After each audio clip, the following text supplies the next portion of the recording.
Now these are the judgments which you shall set before them. If you buy a Hebrew servant, he shall serve 6 years, and in the 7th year he shall go out free and pay nothing. If he comes in by himself, he shall go out by himself. If he comes in married, then his wife shall go out with him. If his master has given him a wife, and she has borne him sons or daughters, the wife and her children shall be her master's, and he shall go out by himself. But if the servant plainly says, I love my master, my wife, and my children, I will not go out free, then his master shall bring him to the judges. He shall also bring him to the door, or to the doorpost, and his master shall pierce his ear with an awl, and he shall serve him forever. And if a man sells his daughter to be a female slave, she shall not go out as the male slaves do. If she does not please her master, who has betrothed her to himself, then he shall let her be redeemed. He shall have no right to sell her to a foreign people, since he has dealt deceitfully with her. And if he has betrothed her to his son, he shall deal with her according to the custom of daughters. And if he takes another wife, he shall not diminish her food, her clothing, and her marriage rights. And if he does not do these 3 for her, then she shall go out free without paying money.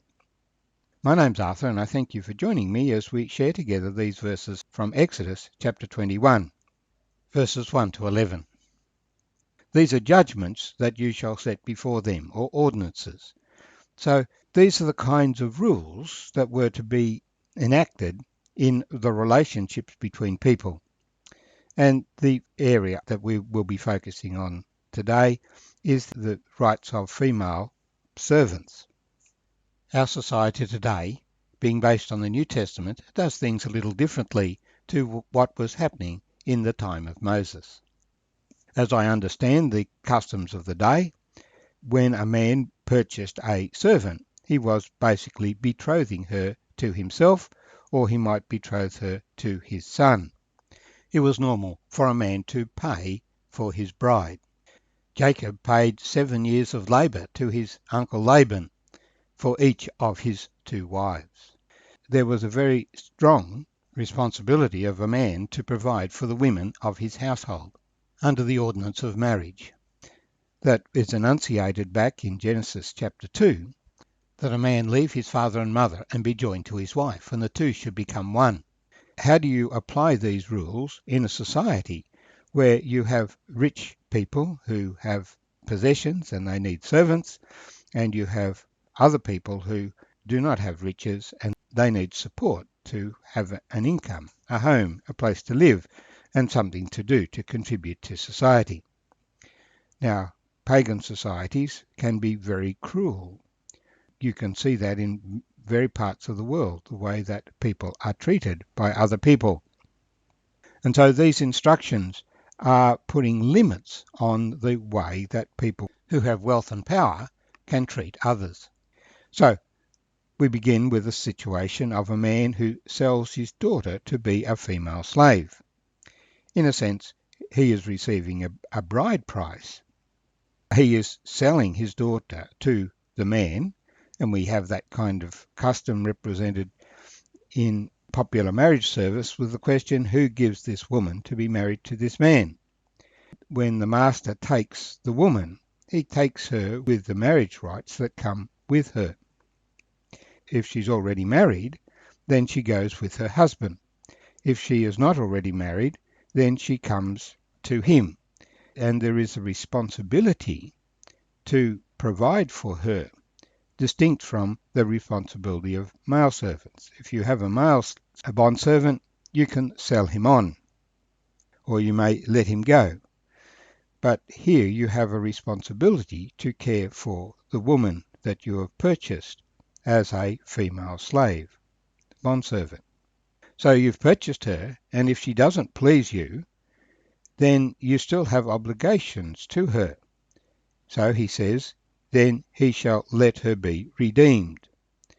In other words, if it's not working out and she wants to leave, she's not happy, you're not happy, then the father or a kinsman redeemer, somebody who has a right of redemption, can buy her back, redeem her. That's the idea. She's in a situation that she doesn't like, and the father can buy her back so that she is set free from those obligations. The classic story of redemption in the scriptures is the story of Ruth. The new master, the man who bought her, that shall have no right to sell her to a foreign people, since he has dealt deceitfully with her. To sell her to a foreign people would also be turning her away from the people of God and the worship of God. And so that's particularly important for the Jewish people. He's not to make money out of her, since he has dealt deceitfully with her. Now, he may have bought her for his son, and if that is the case, then he shall treat her as a daughter. She becomes, as it were, his daughter-in-law. And if, because he's a wealthy man, he takes another wife, it was permitted in those days. The New Testament specifically says that leaders of the church are to be the husband of one wife, and this is the pattern that was laid down in the Garden of Eden. Adam had one wife. Nevertheless, throughout history, before laws were written that you could only have one wife, until death do us part, a few rich men had multiple wives because there were more women around than men, and women needed to be sustained in the society. And so a man might have multiple wives, and many of the patriarchs had multiple wives. But we see that with multiple wives, there is always strife that appears in all of the examples of multiple wives that we have in Scripture. Whether it's Abraham's wives, whether it's Jacob's wives, whether it's Elkanah's wives, whether it's David's wives, there's always strife. And the rule, the ordinance that is given, is that you shall not diminish the provisions for one because you've taken a second. If you take a second or a third wife, each of them must be fully maintained. And that is not what was happening in the pagan societies of the time, which is the context in which Moses is giving these instructions. If he does not do these three things for her, then she shall go out free without paying money. So if a man took a second wife and stopped providing for his first wife, then she could walk away from him and leave him. She didn't have to pay anything, although he'd paid for her. She didn't have to pay anything to leave. This is reminiscent of the New Testament, where we're told the wife is to submit to her husband, but the husband is to love his wife, to provide everything that she needs for her. By being a very good provider, he provides security for her, and she does not want to leave.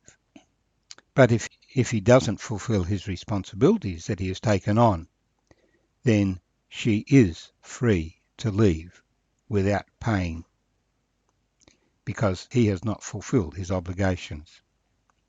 Our society, based on the New Testament, does not permit a man to take a second wife.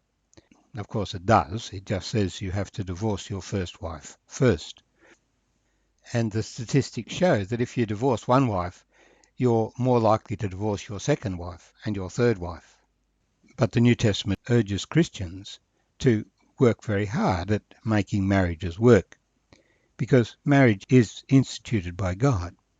And while relationships break down, and the Lord recognizes they break down, it's God's plan and intention that each man have his own wife and each wife has her own husband, and together they shall find fulfillment in life.